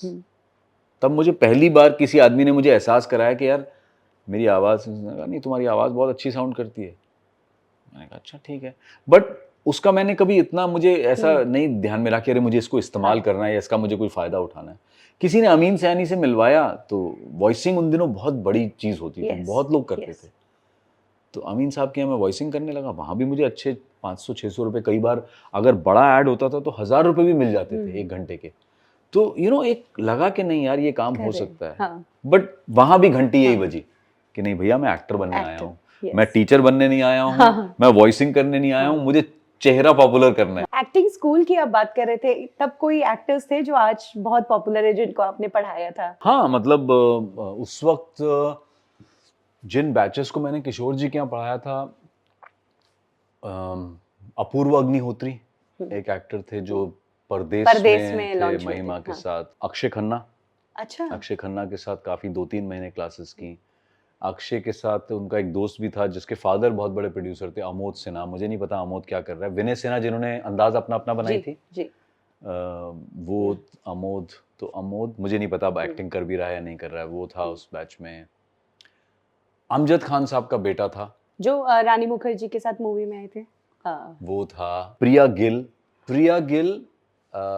सिर्फ तुम वाली प्रिया गिल, और तारा देश पांडे जो इस रात की सुबह नहीं में थी, ये लोग थे। फिर टेलीविजन के एक दो जो बाद में उन्होंने टेलीविजन, मतलब उस वक्त तो ये नहीं था कि ये टीवी कर रहे हैं, फिल्म कर रहे हैं, तब सब नए थे। मनीष गोयल जो टेलीविजन में काफी नोन रहा है, और भी कुछ नाम मैं भूल रहा हूँ। फिर हाँ, 1-2 बार ऐसा कुछ हुआ था कि कभी कभी ना मैं वॉइस ट्रेनिंग करने लगा था उनके यहाँ। तो एक दिन मैंने जिक्र किया था किशोर नमित कपूर जी से कि मैं वॉइस क्लासेस ले सकता हूँ। तो मैंने उन्हें एक डेमोन्स्ट्रेशन दिया, और मैंने कैसे, क्योंकि जो हमने सीखा है, हमारे साथ नेशनल स्कूल ऑफ ड्रामा में एक वर्कशॉप हुई थी, एक इंग्लैंड से एक टीचर आई थी सू वेस्टन करके, और सू वेस्टन ने हमारे साथ 1 महीना सिर्फ वॉइस पे काम किया था। अच्छा। तो जो भी उनसे सीखा था मैंने किशोर नमित कपूर जी को बताया। मैंने कहा सर हम क्यों ना वॉइस स्पेसिफिक क्लास करें। ही वॉज वेरी एक्साइटेड जब मैंने उन्हें बताया कि मैं ये करूँगा। उन्होंने कहा यार ये तो बहुत इंटरेस्टिंग है यार, ये करते हैं। तो मैंने कहा ये सर ये फ्लैट में नहीं हो पाएगा। उनके यहाँ फ्लैट में क्लासेस चलती थी। मैंने कहा सर इसमें शोर मचेगा, आवाज़ लाउड होगी, आपके अड़ोसी पड़ोसी। तो एक एरीज हॉल हुआ करता था जूहू बीच के पास। ये सब डांस क्लासेस के लिए, तब अब तो टूट गया है। वो Sunday to Sunday, every Sunday मेरे लिए स्पेशली हॉल बुक करते थे। 3 घंटे में वहाँ वॉइस क्लासेस करता था। अच्छा। और मतलब किशोर जी इतने एक्साइटेड हुए उस पहली क्लास के बाद। वो क्या करते थे कि जो उनके पुराने स्टूडेंट्स हैं, उस जमाने में बहुत सारे फिल्म एक्टर्स के बच्चे और प्रोड्यूसर्स के बच्चे वहां पढ़ने आते थे इनके पास। तो जो उनका कोर्स खत्म भी कर चुके हैं ना, उनको वो भेज देते थे, अरे यार ये संडे को अनूप एक वॉइस क्लास करवाता है 3 घंटे की, तुम चले जाओ। तो उसमें फरदीन खान, विवेक ओबरॉय, मतलब जो उनके यहाँ पढ़ के जा चुके थे वो भी कभी कभी, सोनाली बेंद्रे एक दिन आ गई। अच्छा। अब मेरी तो बहुत अच्छी दोस्त है दिव्या दत्ता, वो भी एक दिन आई थी क्लास करने। तो हम मुझे उसको, हम लोग कभी कभी बात करते हैं। मैंने कहा मैं तुम्हारा टीचर रह चुका हूँ, चाहे एक दिन के लिए रहा, तुमने एक दिन आई। तो ये काफी सारे लोग थे, बट मैंने वो एक टाइम पे डिसाइड कर लिया था कि नहीं यार, मैं ज्यादा अगर इसमें बिजी हो गया तो फिर मैं एक्टिंग नहीं कर yes. पाऊंगा, मैं टीचर नहीं बनना चाहता हूँ। आप काम काफी सालों से कर रहे थे, बट बालिका वधू एक टर्निंग पॉइंट रहा आपके करियर का। इतना अच्छा show, top TRPs, Indian audience ने इस शो को बहुत प्यार दिया। मुझे पता है, जो मैंने इंट्रो में भी कहा कि डिनर इस शो के साथ ही पूरा परिवार एक साथ किया करता था। लेकिन एक पॉइंट आया जब आपने इस शो को क्विट किया, मतलब कंफर्ट जोन आ गया था, कमाई हो रही थी, पॉपुलैरिटी मिल रही थी, जो आप चाहते थे वो सब मिल गया था। तो क्या रहा कि आपने इस शो को छोड़ने का सोचा? वही होता है, मुझे लगता है कि एक एक्टर मोनोटनी आ जाती है, आप सेम चीज कर रहे हो, और फिर टेलीविजन का जो फॉर्मेट है, जी। जब आप स्टोरी शुरू करते हैं तो आपकी स्टोरी होती है आपके पास 8-10 महीने की। हाँ। एक स्ट्रक्चर होता है जिसके हाँ। अंदर आपके पास 8-10 महीने की स्टोरी हाँ। है। अब वो शो हिट हो जाता है, Yes. अब चैनल उसको बंद नहीं करना चाहता, तो वो 8-10 महीने के 16 महीने होते हैं, फिर 3 साल होते हैं, फिर 4 साल होते हैं, तो कहानी तो खिंचती जाएगी। आप नए किरदारों को लाते हैं। तो मुझे ऐसा लगा कि हमारे किरदार के पास कुछ करने को रह नहीं गया था, but to give you know in all fairness, मैंने ये मेकर्स, बालिका वधू के मेकर्स को कहा था कि यू नो अब मैं कुछ करने लायक बचा नहीं है मेरे पास। तो उन्होंने कहा अच्छा थोड़े महीने और वेट कर लो, थोड़े महीने और वेट कर लो। ऐसे करते करते इनफैक्ट एक स्टेज ये आ गई थी कि उन्होंने मुझसे कहा कि अच्छा आप कम घंटे दे दो, तो मैं 4-5 घंटे ही जाता था कि मैं 4-5 घंटे ही आऊंगा। वो भी एक स्टेज क्रॉस हो गई। फिर मैंने उनसे कहा, मैंने कहा यार कर तो मैं वही रहा हूँ, कुछ मेरे रोल में कुछ। फिर उन्होंने बोला कि अच्छा चलिए ठीक है, अब हमें 1 महीने का टाइम दो, हम कुछ स्टोरी में करते हैं और आपको विदा देते हैं। मैंने कहा यार मुझे काम करवाओ तो मैं रोज आने को तैयार हूँ, बट कुछ करने को ही नहीं है। फैमिली बैठ के डाइनिंग टेबल पे खाना खा रही है, आप भी खाना खा रहे हैं साथ में, बीच में हेलो कर दिया एक। वैसे कुछ विक्रांत मैसी भी उस शो का हिस्सा थे, और जी, जी। हाल ही में 12th फेल उनकी काफी सुपर हिट हुई। उन्होंने एक इंटरव्यू में कहा कि एक टाइम के बाद बालिका वधू का जो कंटेंट था वो उन्हें सही नहीं लग रहा था, मतलब सोसाइटी के हिसाब से भी बहुत गलत जा रहा था। क्या आपको भी फील हुआ कभी कि एक टाइम के बाद खींचा जा रहा है जबरदस्ती? नहीं, कंटेंट गलत या सही की बात नहीं है, लेकिन जब मैंने कहा कि जैसे अगर आपके पास स्टोरी सिर्फ 8-10 महीने की है, अगर आप 8 साल एक शो को चलाएंगे तो कहीं ना कहीं सब कुछ तो सही नहीं जा सकता। तो सोसाइटी के हिसाब से गलत या सही पे मैं कोई कमेंट नहीं करूंगा, लेकिन हाँ, कहानी थोड़ी तो फ्रिजाइल हो जाती है, थोड़ी मतलब कुछ लथार्जिक सी हो जाती है, स्ट्रेस्ड हो जाती है, कैरेक्टर्स इनिशियल जो पंच आया था शो में वो कनेक्शन नहीं है, नए नए कैरेक्टर्स आ रहे हैं, उनसे लोग जुड़ नहीं पा रहे हैं। तो मैंने 2014 में छोड़ दिया था, एंड आई थिंक 2014 आज 24 है, 10 साल से मैंने कोई फिक्शन नहीं किया अभी तक। बालिका वधू के बाद there is not a single television show I have done. 10 साल हो गए मुझे टेलीविजन। आपने कॉमेडी भी ट्राई किया था? हाँ, कॉमेडी मैंने कॉमेडी सर्कस के 2 सीजन किए थे। वो मतलब बना रहे थे शो, उसमें उन दिनों का एक फॉर्मेट था ना कि एक कॉमिक एक्टर होता है, उसके साथ में एक पेयरिंग आप करते थे, कोई अगर पॉपुलर फेस है टेलीविजन से या कहीं से, तो टेलीविजन में वो फॉर्मेट चलता था। तो मुझे भी बालिका वधू पॉपुलर हो चुका था, थोड़ा बहुत क्राइम पेट्रोल भी तब तक आ चुका था, तो मुझे 1-2 बार चांस मिला। मुझे भी लगा चलो लोगों को एक डिफरेंट साइड देखने को मिलेगी। तो मैंने 2 सीजन किए थे। एक में मेरी पार्टनर थी श्वेता तिवारी, एक में मंत्रा और दिव्यंका त्रिपाठी, और मंत्रा मेरे पार्टनर थे। तो रहमान भी थे एक पार्टनर हमारे। बट ये तो कहना पड़ेगा कि जिस शो से आप जुड़े वो शो मतलब चला बहुत लंबा, मतलब वो बना है एपिक। बालिका वधू हो या क्राइम पेट्रोल हो, मतलब क्राइम पेट्रोल के लिए तो कहते हैं कि मतलब एक वो तंज बन गया है कि अगर कोई सस्पेंस मूवी आती है और वो फ्लॉप होती है तो लोग ये कहते हैं कि इससे अच्छी तो क्राइम पेट्रोल देख लो तुम। क्या आप बनाते हैं एपिसोड? नहीं, बहुत अच्छा, क्राइम पेट्रोल बना भी बहुत अच्छा था। मतलब अगर वो चला है तो उसके चलने के कारण ये भी हैं कि genuinely it was a well made show, और कहीं ना एक अप्रोच थी कि यार लोगों को क्राइम के नाम पर हमें कुछ क्राइम को ग्लोरीफाई करके नहीं दिखाना। क्राइम को ऐसे नहीं दिखाना है कि मतलब क्या चीज़ है क्राइम। क्राइम को ये दिखाना है कि यार ये क्राइम जो है ये कॉमन क्राइम है। बिकॉज क्राइम पेट्रोल में कोई ऐसा तो नहीं होता था कि हम इंटरनेशनल टेररिज्म की बात कर रहे हैं या बॉम्ब ब्लास्ट की बात। हम बात कर रहे हैं आम इंसान की, जो शायद आपकी और मेरी तरह से है, बट उसकी जिंदगी में कुछ ऐसा घटता है और वो लाइन क्रॉस कर जाता है। इसीलिए हम हमेशा कहते हैं ना कि क्राइम हम सब में, थोड़ा सा क्रिमिनल एलिमेंट हम सब में होता है। हम सब में है वो, लेकिन समझदारी वही होती है कि जब आप लाइन क्रॉस नहीं करते। यस अब आप सारे केसेस उठा के देख लीजिए, जिंदगी में क्या है, आप न्यूज़पेपर में पढ़ेंगे फलाने भाई ने प्रॉपर्टी के चक्कर में किसी को मरवा दिया या कुछ हो गया, या किसी प्रेमी ने प्रेमिका उसको छोड़ के चलेगी तो उसने प्रेमिका को मरवा दिया, यस या प्रेमिका ने प्रेमी को मरवा हाँ, दिया, हाँ। या फिर गुस्से में आप आपा खो बैठे और आपने किसी की जान हाँ, ले ली। हाँ, हाँ। तो एंगर, लालच, ग्रीड कि वो उसके पास मुझसे ज्यादा पैसा है, मैं उससे पैसा छीन लूं, तो वही है फ्रस्ट्रेशन, एंगर, ग्रीड, जेलसी, ये सारे इमोशंस मुझे ऐसा लगता है कि कॉमन है ना, ये तो हम सब में हैं। हाँ अगर हैं तभी हम एक नॉर्मल ह्यूमन बीइंग है। वो एक्सट्रीम हो जाती है तब क्राइम होता है। इनकी लाइन अगर क्रॉस Cross हो हो जाएगी गई तो वो क्राइम बन जाता है। ये शो करते हुए एक तरह का माइंडसेट रहता है और आप रिपीटेटिव ये क्राइम स्टोरीज ही सुनते हैं, कि आपकी पर्सनालिटी पर कुछ चेंजेस आने लगे एक टाइम के बाद कि अरे बहुत हो गया नहीं, क्राइम? शुरू में घबराहट होती थी, है ना? सच में कि होता ये था। कैसे हो गया? क्योंकि मैं बताऊं शुरू में और क्या था कि प्रोसेस हमारा ऐसा था कि रिसर्च आती थी, रिसर्च रियल केस की आती थी, और मैं चूंकि उन दिनों हफ्ते में 3 ही एपिसोड होते, इनफैक्ट शुरू में तो 2 ही एपिसोड होते थे, तो मैं रिसर्च भी पढ़ लेता था। रिसर्च पढ़ने से थोड़ा तो असर पड़ता था दिमाग पे, तो थोड़ी रात को थोड़ी प्रॉब्लम होती थी सोने में, जहन में घूमते रहते थे।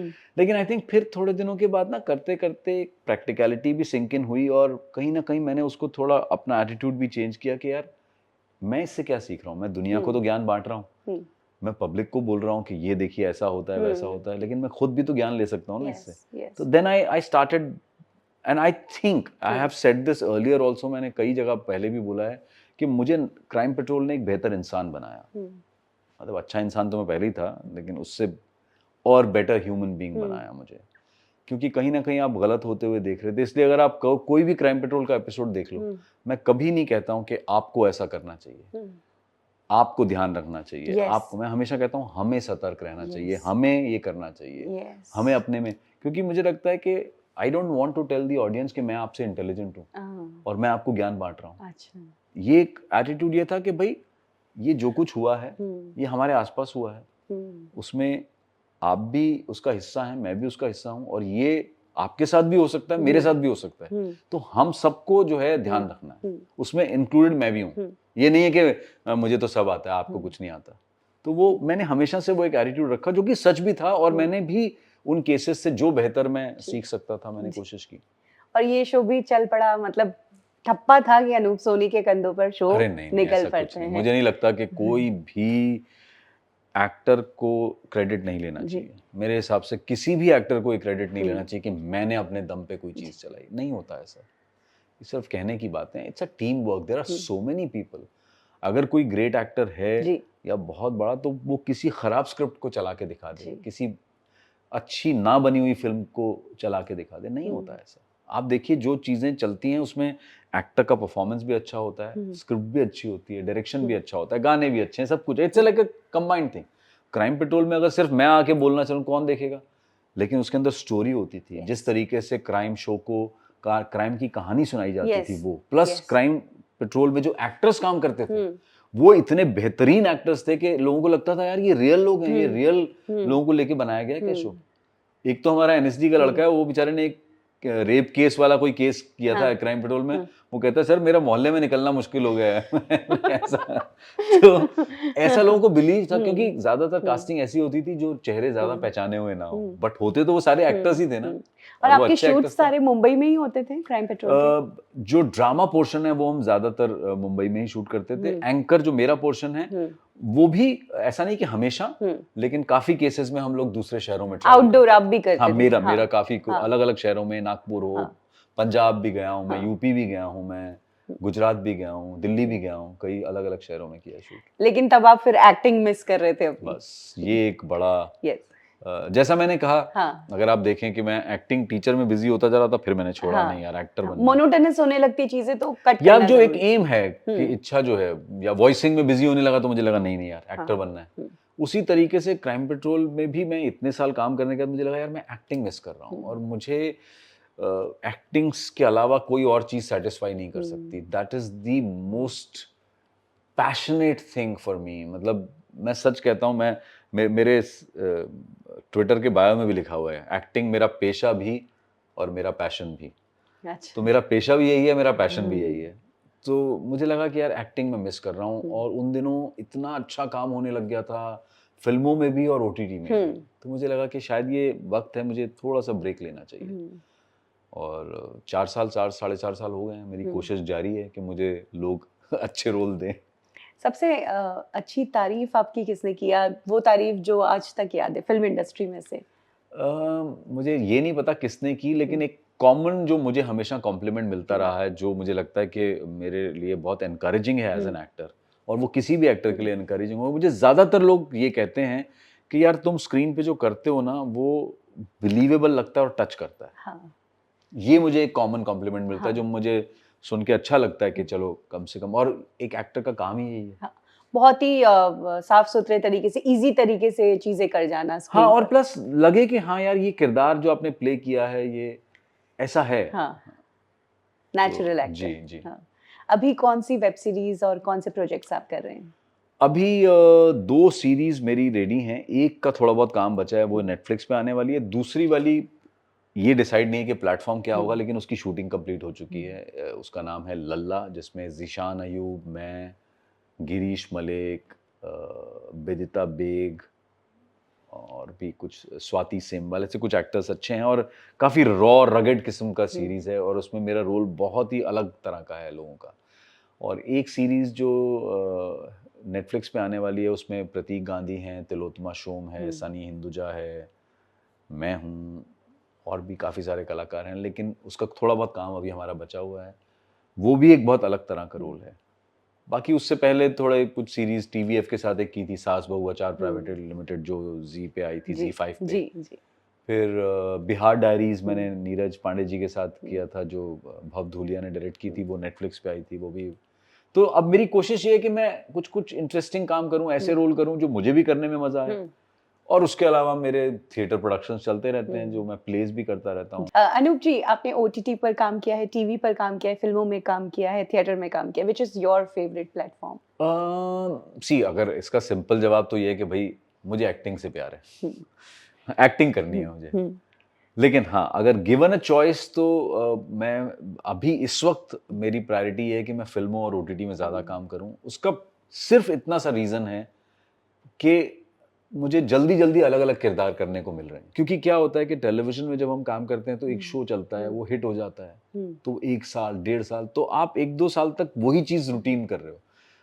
अगर आप एक फिल्म करते हैं या एक वेब सीरीज करते हैं, मान लीजिए मेरा काम फिल्म के अंदर आजकल तो 30-35 दिन के अंदर प्रोजेक्ट्स कंप्लीट हो जाते हैं। आपका काम अगर मान लीजिए 15 दिन का है या 12 दिन का है या 20 दिन का है, आपने एक प्रोजेक्ट खत्म किया, आप नए प्रोजेक्ट में मूव कर गए, तो नए लोग मिलेंगे, नए एक्टर्स मिलेंगे, नए डायरेक्टर मिलेंगे, नया लुक होगा, नए नए किरदार प्ले करेंगे। तो एक एक मैं जिसको हमेशा कहता हूँ रियाज, जो म्यूजिशियंस करते हैं, हम एक्टर्स का रियाज यही है कि हम अलग अलग काम करते रहें। तो शायद वो मजा मुझे अभी इस वक्त वेब सीरीज और फिल्मों में ही मिल सकता है। आपको जब कोई रोल ऑफर होता है तो क्या आपको ये भी बताया जाता है कि किरदार को ऐसा प्ले करना है, या आप खुद डिजाइन करते हैं अपने माइंड में कि मुझे इस तरीके से की बॉडी लैंग्वेज रखनी है, इस तरीके से डायलॉग बोलना है? मेरा ये मानना है कि एक एक्टर को जब एक रोल सुनाया जाता है और एक स्क्रिप्ट दी जाती है डायरेक्टर या राइटर के द्वारा, तो पहला काम ये है कि आप उस स्क्रिप्ट में जो है वो कीजिए। क्योंकि जिस आदमी ने वो स्क्रिप्ट लिखी है और जो उस फिल्म को डायरेक्ट करने जा रहा है, उसने आपसे 10 गुना ज्यादा टाइम स्पेंड किया है। हाँ, of course. और ये बात फैक्ट है कि उसको स्क्रिप्ट की डीप रूटेड नॉलेज है आपसे ज्यादा। तो पहले तो जो उसने मेहनत की है इतनी, उसको समझो, उसने क्या किरदार बनाया है। डायरेक्टर आपको बताता है कि किरदार कैसा है, स्क्रिप्ट आपको बताती है। जब आप स्क्रिप्ट पढ़ते हैं तो आपको स्क्रिप्ट बताती है कि ये किरदार क्या है। और जैसे गाना में सुर होता है ना, गाने के नोट्स होते हैं, तो उसमें सारे गामा, उसी तरीके से मुझे ऐसा मेरा मानना है कि आप जब आप एक अपनी सीन पढ़ते हैं, उस सीन का भी एक सुर होता है। अच्छा। वो आपको राइटर ने स्क्रिप्ट लिखी होती है जो आपको बताता है कि यार ये इसका सुर ये है। अच्छा। अब आपकी कोशिश ये है और आपकी मेहनत ये है एज एन एक्टर कि जो राइटर और डायरेक्टर ने सही सुर सेट किए हैं, हाँ। आप उसको पकड़ लें और वो डिलीवर करें। हाँ। फिर उसके बाद ये है कि आप उसमें और क्या कंट्रीब्यूट कर सकते हैं। हाँ। अगर आपको लगता है कि आप डायरेक्टर को ये बोलें कि सर मैं एक काम करूं क्या, इसकी एक आदत है कि जब ये ना कुछ घबराता है ना तो ये कुछ कुछ उंगलियां हिलाने लग जाता है, इसका कुछ ऐसा जिटरी हो जाती है, तो उससे पता चल जाता है कि कुछ घबरा रहा है ये किसी बात से। या हाँ। फिर जैसे मैंने एक नाटक किया था जिसके अंदर मैं ये उंगलियां ऐसे कैसे करता रहता हाँ। था, तो उसमें होता है कि जब भी वो परेशानी वाली हालत में होता है ना, फंस गया, अब मैं कहाँ फंस गया, तो वो ये तो डायरेक्टर को लगेगा हाँ यार ये और तो नहीं लग रहा, या but eventually it is the director who will take a call. आप अपना कंट्रीब्यूट कर सकते हैं कि यार मैं ऐसे करूं क्या, मैं ऐसे करके देखूं क्या इसको, वो जरूर करना चाहिए एज एन एक्टर। बट पहले मुझे लगता है कि जो स्क्रिप्ट लिखी हुई है उस सुर को समझना चाहिए, वो बहुत जरूरी है भाई। सिंपल सी चीज है, एक्टिंग की 50 थ्योरीज हैं, आप सब पढ़ते हैं, लेकिन एक एज एन एक्टर आप अपना एक डिवाइस ढूंढते हैं कि Yes. मेरा क्या तरीका है काम करने का, और वो काम करने का तरीका ये होना चाहिए कि जो डायरेक्टर और राइटर को चाहिए उस पे आप पहुंच पाए। हाँ। उसके बाद फिर कंट्रीब्यूशन हाँ। एक्टर करता है। और वो इंस्टेंट फीडबैक भी मिलते हैं आपको बिल्कुल on होता the है, set क्यों कि नहीं इसमें होता? थोड़ा और एनर्जी चाहिए या बिल्कुल ये होता है, change बहुत कुछ होता है जब Work आप होता है। परफॉर्म कर रहे होते हाँ। हैं। कई बार हाँ। मैं बताऊं, विक्रम भट्ट साहब के साथ मैंने 2 फिल्में की हैं, जी। और वो खुद बहुत अच्छे एक्टर हैं खुद भी, हम्म। तो वो करके नहीं दिखाते हैं। हम्म। मैंने एक फिल्म की थी इंतहा, हम्म। जिसमें अश्मित पटेल का डेब्यू हुआ था। उसमें ये we were paired opposite each other, Vidya Malvade हाँ। जो चक चकदे दे में भी थी, तो विद्या और मैं we were paired opposite each other. हाँ। तो हमारा एक सीन था जो पहले मतलब हम कहानी के हिसाब से हम लोग गर्लफ्रेंड बॉयफ्रेंड हैं और हम शादी करने वाले हैं, and I am madly in love with each other है। और पहले दिन ही वही सीन शूट करने को रख दिया कि जिसके अंदर हम बहुत खुशी खुशी लवी डवी घूम फिर के आ रहे हैं, और जबकि मैं उससे एक ही बार मिला था। तो यू नो सीन करते वक्त ना विक्रम भट्ट 2 सेकंड में समझ गए कि भाई ये दोनों जो है ना बिल्कुल ही अनकंफर्टेबल है एक दूसरे के साथ। सीन और सीन इतना रोमांटिक सीन है, और ये है, और वो बातें और ये डायलॉग बहुत रोमांटिक हैं, और यहाँ नटराज स्टूडियो में सेट फिल्म वाले में सेट लगा हुआ था उसका। उसने बोला कट करो कट करो। मैंने क्या हुआ सर? नहीं, यहाँ तुम क्यों अटके, यहाँ ये हुआ था ना, ये हुआ था। अब देखो इतना ऑब्वियस नहीं था मेरा जो अटकना था, लेकिन चूंकि वो डायरेक्टर शार्प है और एक्टर भी अच्छी समझता है, तो 2 मिनट में उसने पकड़ लिया कि गड़बड़ है। मैंने कहा हाँ सर। आधा घंटा बैठो, हम दोनों को बिठा दिया, पता कैसे? खड़े रहो, बैठ जाओ, बस हग करके बैठो। मैंने कहा यार क्या कर रहे हो आप? बोले नहीं। तो हम बैठे हैं वैसे। हाँ। अब थोड़ी देर बैठे रहे, दोनों कुर्सी में बैठे हैं, गले लगा बैठे हैं दोनों, और दोनों ये भी कर रहे हैं। तो you know that was his way कि यार साला तुम कंफर्टेबल ही नहीं लग रहे हो दोनों एक दूसरे के साथ। मैंने कहा हाँ सर, जानते भी नहीं हम। अब ये चीजें एज एन एक्टर थोड़ा करनी, थोड़ी तो आपको परफॉर्मेंस देनी पड़ती है। शायद हम भी नए थे, मैं भी उस वक्त इतना नया था। आज अगर मुझे कोई बोले तो शायद मुझे ये जरूरत नहीं है कि नहीं भैया पहले आपके साथ मैं वक्त बिताऊंगा। हाँ, लेकिन आजकल दूसरी चीजें हो गई हैं। मैं आपको बताता हूँ, आजकल टेबल रीडिंग होती है। पहले नहीं होता था, वर्कशॉप्स होती हैं। तो वो वर्कशॉप्स के दौरान, टेबल रीडिंग के दौरान आप अपने कास्ट मेंबर से मिलते हैं, दोस्ती होती है, बातचीत होती है। मैं अभी एक फिल्म करने जा रहा हूँ जिसमें अदिति राव हैदरी हैं, प्रतीक बब्बर हैं, अर्चना पूरन सिंह जी हैं, और कुछ फॉरेन के एक्टर्स भी हैं उसमें। तो हमारी कल रीडिंग हुई। इतना फर्क पड़ता है कि आप बैठे, हम लोगों ने चाय नाश्ता साथ में किया, फिर पूरी स्क्रिप्ट की रीडिंग हुई, फिर थोड़े जोक मारे, यू नो एक आइस ब्रेकिंग जो हो जाता है, वो बहुत जरूरी होता है। आप पहले एक्टर हीरो बनना चाहते थे, आपने बॉडी भी बनवाई थी जब 90s में आप आए थे, तो मैंने कुछ पिक्चर्स देखे हैं। नहीं, एक्चुअली क्या था कि जब आए थे नए तो उस वक्त ये दौर बहुत चल रहा था कि यार फिजिकली मतलब बॉडी मतलब फिट होना बहुत जरूरी है। और हम लोग, मैं सच बात बताऊं, थिएटर में ना आपको इस तरह की तैयारी नहीं कराई जाती। थिएटर में आपको ये होता है कि यार फ्लेक्सिबल होना चाहिए आदमी को।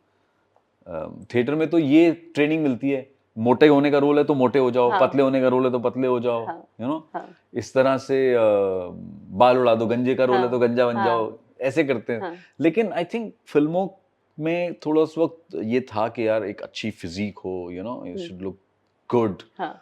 तो हीरो बनने का ख्याल तो आते ही छोड़ दिया था हमने, क्योंकि जिस तरह की फिल्में थी और जो हीरो की रिक्वायरमेंट थी वो शायद पूरी नहीं कर पा रहे।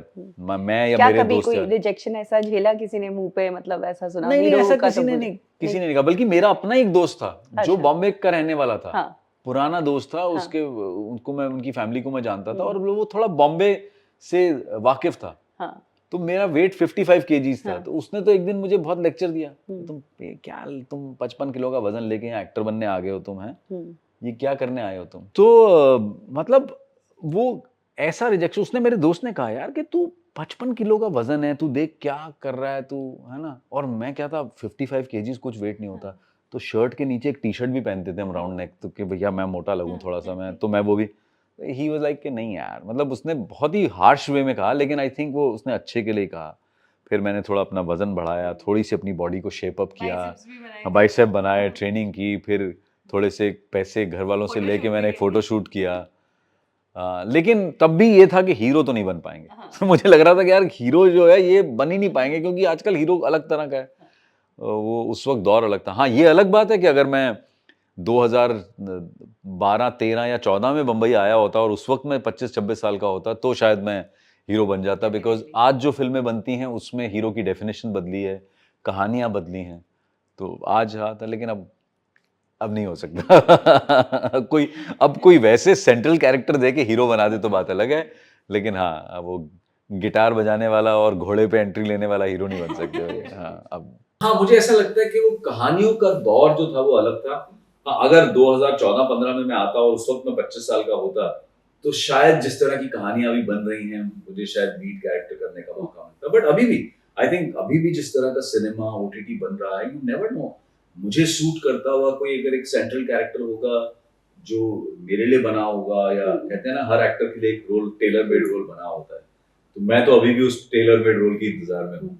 But I am really thankful कि मैंने अब तक जितना काम किया वो अच्छा रहा, लोगों को पसंद आया। और जैसा मैंने कहा कि मैं एक्टिंग को लेकर बहुत पैशनेट, तो एक अच्छा सीन परफॉर्म करके, एक अच्छा प्रोजेक्ट करके, एक अच्छे डायरेक्टर, एक अच्छे एक्टर्स के साथ काम करके जितना मुझे सुकून मिलता है, उतना मुझे किसी चीज में नहीं मिलता। एक और चीज मैं जानना चाहूंगी, जैसे जो लोग एक्टिंग के बैकग्राउंड से आते हैं, थिएटर से, इंडस्ट्री से, उनकी प्रायोरिटी हमेशा उनका कैरेक्टर रहा है, स्क्रिप्ट रही है, पैसा नहीं रहा है। क्या कभी कोई ऐसा प्रोजेक्ट था जो आपने पैसों के लिए किया हो? देखो, ऐसा नहीं होता है कि पैसा तो आप हर प्रोजेक्ट में लेते हो, लेकिन फर्क सिर्फ ये हो जाता है, जैसे मैंने अभी एक फिल्म की, अगर आपने सुना हो, एक टर्मिनोलॉजी चल रही है काफी सालों से, इंडी फिल्म्स। इंडी फिल्म्स का मतलब होता है इंडिपेंडेंट फिल्म, जिसमें एक मेकर है, उसके पास कहानी है, लेकिन पैसा नहीं है। अच्छा। तो वो इधर से उधर से कुछ पैसा लाता है। वो कैमरामैन को पकड़ता है, बोलता है यार मैं तेरे को थोड़े से पैसे दे पाऊंगा, या तू एक काम कर, कैमरा कर दे, हम फिल्म बेचेंगे तो तेरे को पैसा दे देंगे। अच्छा। इसको टर्मिनोलॉजी को इंडी फिल्म कहा जाता है। तो मैंने भी ऐसी 1-2 फिल्में की। तो वहां पे ये हो जाता है कि यार चलो एक काम करो, पैसा फिक्स कर देते हैं, लेकिन फिल्म जब बिकेगी तब हम सब पैसा लेंगे, अभी हम सब कंट्रीब्यूट करते हैं, अपना टैलेंट कंट्रीब्यूट करते हैं। तो ऐसी मैंने एक फिल्म की है जिसका जो कि रिलीज होगी, अब कैसे होगी, कब होगी मुझे भी नहीं पता। 2 ऐसी फिल्में हैं जो रेडी रखी हुई हैं, और उस फिल्मों में जब भी बनेगी हम सबको पैसा मिलेगा। लेकिन वो फिल्में ऐसी थी कि मैंने अपने कपड़े भी खुद प्रेस किए। अच्छा। अभी हमने पिछले 1.5 साल पहले शूट की मैंने वो फिल्म, दिल्ली जाके शूट की, मेरठ में शूट की, दिल्ली के आउटस्कर्ट्स में भी शूट की, दिल्ली सिटी में भी शूट की। और वो फिल्म का रोल बहुत अच्छा था, स्क्रिप्ट बहुत अच्छी लगी मुझे, कपड़े मैंने अपने 80% कपड़े मैंने अपने पहने फिल्म। तो इस तरह की इंडी फिल्म जब आप कर रहे होते हो, आपका पूरा जोर ये होता है कि यार स्क्रिप्ट बहुत अच्छी है यार, I don't want to miss this role. ठीक है, कोई बात नहीं, पैसे कम मिलेंगे या बाद में मिलेंगे, देख लेंगे। और कुछ प्रोजेक्ट्स ऐसे होते हैं जो रोल भी अच्छा होता है, पैसे भी अच्छे होते हैं, तो वो भी साइड बाय साइड करते रहते हैं, बैलेंस चलता रहता है। अनूप जी, पर्सनल लाइफ की बात करें तो आप राज बब्बर के दामाद हैं, जूही बब्बर से आप मैरिड है। तो जब राज बब्बर से आपने जूही जी का हाथ मांगा था, तो ऑडिशन दिया था या आपका इंट्रोडक्शन हुआ था? नहीं, ऑडिशन नहीं हुआ था मेरा, और इंट्रोडक्शन भी नहीं हुआ, क्योंकि मजेदार बात ये है कि ना सिर्फ वो मेरे फादर इन लॉ हैं, बल्कि मेरे मदर इन लॉ और फादर इन लॉ दोनों उसी इंस्टीट्यूट के पास आउट है जिस इंस्टीट्यूट का मैं पास आउट हूं। तो कहीं ना कहीं एक हमारी बॉन्डिंग तो वो है, ईगो कॉमन टिक हो गया। आज भी हम कभी बैठते हैं तो इंस्टीट्यूट की बातें होती हैं, वो अपने हॉस्टल के किस्से सुनाते हैं, मैं अपने हॉस्टल के किस्से सुनाता हूँ। इनफैक्ट जब हम 93 में थे हॉस्टल में, तो वो एक रात 12, साढ़े 12 बजे दिल्ली किसी फंक्शन को अटेंड करने आए थे। ऑब्वियसली तब तक वो बहुत मशहूर एक्टर थे, तो वो हॉस्टल में आए थे रात को 12, साढ़े 12 बजे आ गए। अच्छा। तो वो एक मेमोरी हमारी है उनके साथ। तो हाँ, मतलब कहीं ना कहीं एक बॉन्डिंग तो थी उस बात को लेकर। बट आई थिंक चाहे आप फिल्मी फैमिली से हो या किसी भी फैमिली से हो, आई थिंक कोई भी बाप यही चाहता है कि भैया मेरी बेटी खुश रहे, बस Yes. इससे ज़्यादा इम्पोर्टेंस और कुछ नहीं होती। अनूप जी, आपने इंडस्ट्री में लंबा समय देखा है और बहुत आप गिरते पड़ते ही आगे बढ़े हैं, बहुत स्ट्रगल भी देखा है। जो नई जनरेशन के लोग इस इंडस्ट्री में आना चाहते हैं, वैसे तो आजकल हर एक इंसान के पास नॉलेज है और हर लोग अपना एक प्लेटफॉर्म सोशल मीडिया पर ही बना बैठे हैं, पर जो इंडस्ट्री में आना चाहता है और काम करना चाहता है एज एन एक्टर, उन्हें आप क्या सलाह देंगे? सी, जैसा आपने खुद कहा, वो बिल्कुल सही कहा आपने कि आज तो लोगों के पास नॉलेज बहुत है। इनफैक्ट हमें उन नए बच्चों से पूछना Yes. पड़ता है कि यार अच्छा हाँ, क्या हो रहा है, कहाँ कौन क्या बना रहा है, हाँ. उनको सब पता होता है कि हाँ. कहाँ कौन सी वेब सीरीज बन रही है, Yes. कौन सी फिल्म बन रही है। बट अगर मुझे कोई दो शब्दों का ज्ञान बांटना ही है अपने एक्सपीरियंस के बेसिस पे, तो मैं यही कहूँगा कि यार फोकस अपने काम पे रखो। बिकॉज अगर आप इस फील्ड में सिर्फ इस वजह से आते हो कि इस फील्ड में ग्लैमर है, चकाचौंध है, पैसा है, तो वो बहुत शॉर्ट लिव्ड है, बहुत ही ज्यादा शॉर्ट लिव्ड है वो। आप अगर अपना फोकस, ये बाय प्रोडक्ट्स हैं, अगर आप सक्सेसफुल होंगे तो पैसा, नाम, फेम ऑटोमेटिकली आएगा, लेकिन हर समय वो स्टेज नहीं रहेगी, वो स्टेज बदलेगी। तो जब वो स्टेज बदलेगी तो आपको होल्ड करने के लिए एक ही चीज होगी, और वो होगी आपकी अपनी क्राफ्ट, आपका अपना टैलेंट। अगर आप अपने क्राफ्ट को लेकर कॉन्फिडेंट है कि मुझे काम आता है, जैसे मैं ये बहुत बिल्कुल ही गलत एनालॉजी है लेकिन फिर भी मैं देता रहता हूँ कि कारपेंटर है, वो बहुत अच्छा बनाना जानता है सोफा और बहुत अच्छा टेबल बनाना जानता है, लेकिन आज उसके पास बहुत काम है, लेकिन अचानक कुछ मार्केट में एक नया कारपेंटर आ गया, सब लोग उसके पास भागने लगे। तो इस आदमी के पास अब काम कम है, लेकिन इसका मतलब ये तो नहीं है ना कि अब इसको काम भूल गया, अपना काम तो इसे आता ही है। हाँ, अगर उसका काम खराब है और वो फ्लूक में चल गया, कहीं से कॉपी मार के डिजाइन बनाता है, और तो फिर जब वो फ्लॉप होगा, जब उसके पास काम कम होगा, तो फिर नए लोग जो टैलेंटेड है वो, लेकिन अगर आपका क्राफ्ट पे काम है तो वो आपको संभाल के रखेगा। तो मैं नए एक्टर से सिर्फ यही कहूंगा, इस फील्ड की चकाचौंध, इस फील्ड का ग्लैमर देख के मत आओ। इस फील्ड में अगर आना है तो ये सोच के आओ कि यार ये है, मुझे इससे प्यार है। आस्क योरसेल्फ कि क्या एक्टिंग ही एक ऐसी चीज है जिसके बिना तुम जिंदा नहीं रह पाओगे, या मतलब यही करना है तुम्हें लाइफ में, दुनिया इधर की उधर हो जाए। अगर आपको आंसर मिलता है yes, please come and do. आपको लगता है कि अगर आप इस दौर में आते तो आपका इजीली हो जाता, करियर बन जाता, उतना स्ट्रगल नहीं देखना पड़ता, या अभी भी इतना ही टफ? नहीं, I don't think so. Her period difficult होता है, हर पीरियड अलग तरह का होता है। ये कहना बड़ा आसान है कि आज अगर मैं ऐसा होता, जैसे मैंने कहा कि आज अगर मैं आया होता तो मैं हीरो बन जाता, वो शायद मैं इसलिए कह रहा हूँ क्योंकि कहानियां आज अलग बन रही है। उस वक्त डिमांड अलग थी एक हीरो से, हीरो की रिक्वायरमेंट अलग थी। ऐसा नहीं कि वैसी रिक्वायरमेंट आज भी है, लेकिन एक और तरह की फिल्में भी बनने लगी। लेकिन दौर सबका डिफिकल्ट ही रहा है। हर आप हमसे पहले वाले जो लोग थे वो ये कहते थे, अरे तुम्हारे टाइम में कम से कम दूरदर्शन पे सीरियल बनने लग गए थे, डीडी मेट्रो आ गया था, जी आ गया था, वो हमसे ही कहते हैं, सोनी आ गया था, स्टार आ गया था।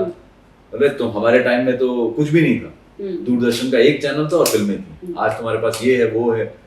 तो हर दौर का आदमी को लगता है कि यार हमारा दौर अलग था, लेकिन ऐसा नहीं है। काम काम है, आप करते रहिए, और आप उसको किस्मत का नाम देना है, किस्मत का नाम दे दो आप, तो उसको क्या कह लो आप, लक कह लो, but the only constant thing is your work. You have to keep working. There is no other option.